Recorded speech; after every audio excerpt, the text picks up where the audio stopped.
We saw the performance by this lackluster offense with Garrett calling plays. Predict a run, pass, punt, basically, it seemed to be the offense.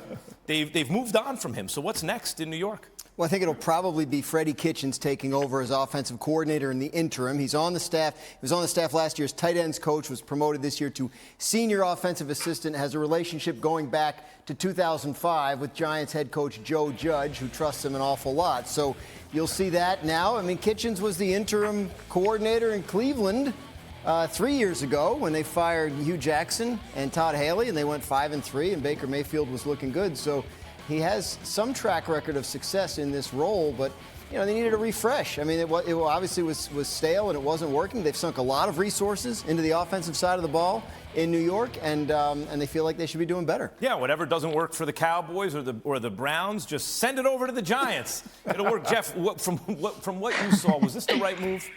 Yeah, I mean, I think, listen, ultimately you hate to see someone lose their job, but with coming off a bye week and what they showed last night, the fans and the cry from the fans, I think from an organizational perspective, they're just trying to stop the bleeding, right? I mean, they don't want – people are calling for the general manager's job, the head coach's job. Well, every business in America does it this way, right? Fire the lowest on the totem pole first, and then we'll try to work our way up. Hopefully we can avoid and save our own jobs. That's kind of the mindset they're in right now. And here's the part. It was a stale offense. They can't block anyone. They have positions elsewhere that haven't really shown. Barkley can't stay healthy. Jones is turnover prone. He's getting better, but your receivers aren't really producing the expectations they were. Tight end either.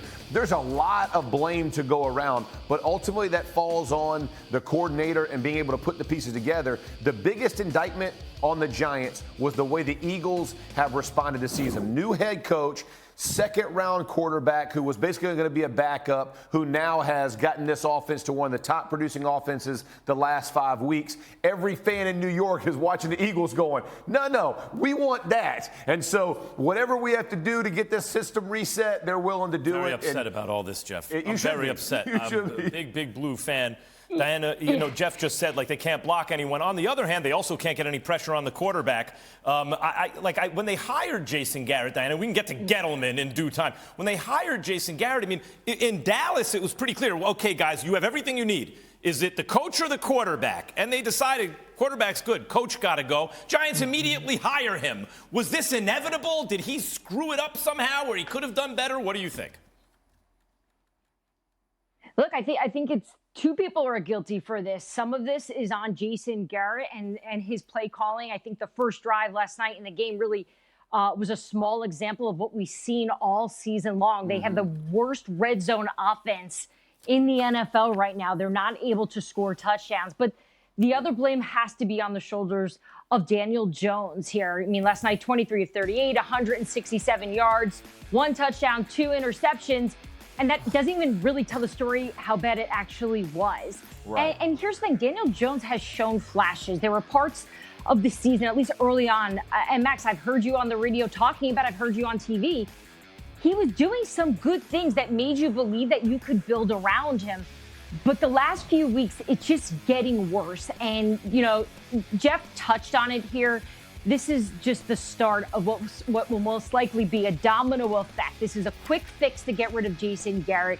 But we know there are a lot of people right now who are looking at this coaching staff and their front office with Dave Gettleman asking questions. Can this get better? Is this going to get better? We've given you an opportunity. This roster hasn't gotten better, and the quarterback isn't improving. Hasn't got better. They have yet to spend a single day above 500 in 5 years. In half a decade, they haven't spent a single day above 500. A single day. Max, okay, let me say this.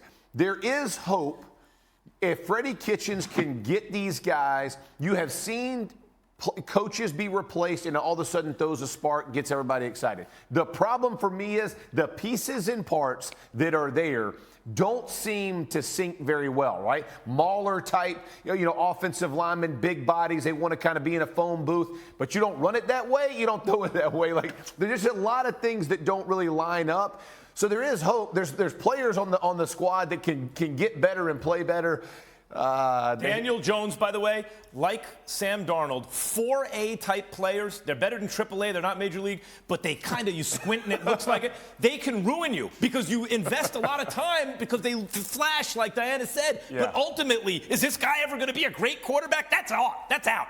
We hoping he could be a good quarterback? What, in year 7?